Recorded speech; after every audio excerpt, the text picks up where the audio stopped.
Hi guys, that's me, Ravi from AccentAdventure.com, and you're welcome to my video blog. Tonight is another Saturday night and I decided to record this video for you guys and talk about the fact that our pronunciation changes over time.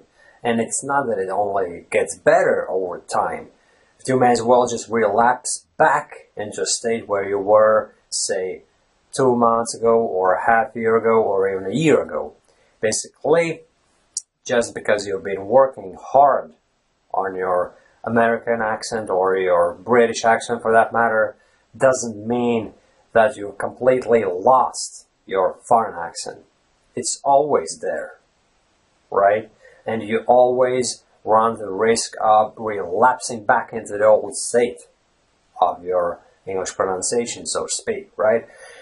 The trick is, don't allow yourself to despair. Don't beat yourself over that fact, and even if it happens, just let it be. Let it happen. Ride the wave. Just go along with it, right?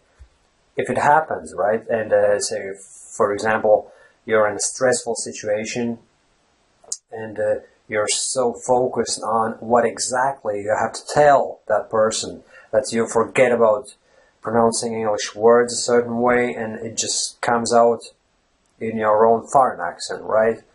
Just don't despair. Don't fall for the trap of thinking, wow, this is the end of the world. Everything that I've been doing for the last few months is gone and I will never be a native like English speaker and it's all for nothing. It's not like that, my friends. It will happen.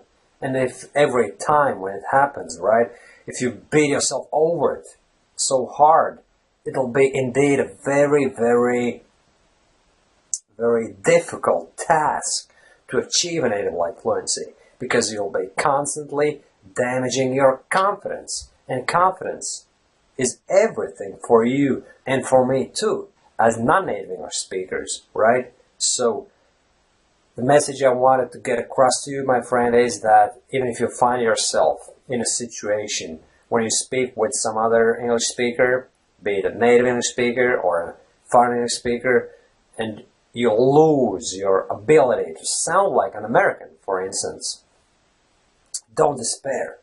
Don't assume that your accent has just disappeared and that all your accent reduction and American pronunciation acquisition efforts have been a total waste of time. It's not like that, my friends. All that newly acquired skill is still there in your mind, in your mouth. It's just that stress sometimes brings out the worst in us.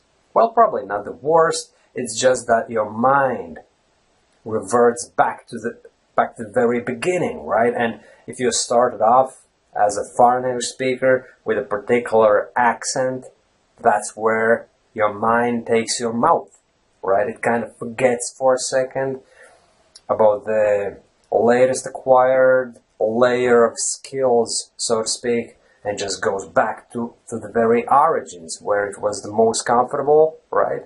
And that's how it happens.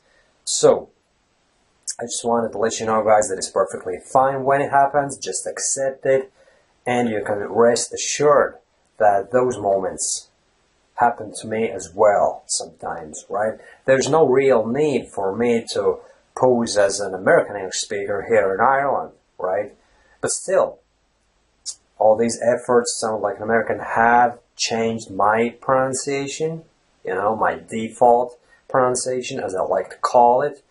And I speak like an American most of the times, but sometimes, even today when I dropped into a hardware shop and I was asking for an MP3 player and the shop system wasn't really nice and polite towards me, I got a bit stressed out in that situation and I felt myself just sounding the way I would have sounded probably a year ago or 2 years ago, right? Speaking with that hard East European accent. But then when that happens, right, it's got its advantages as well.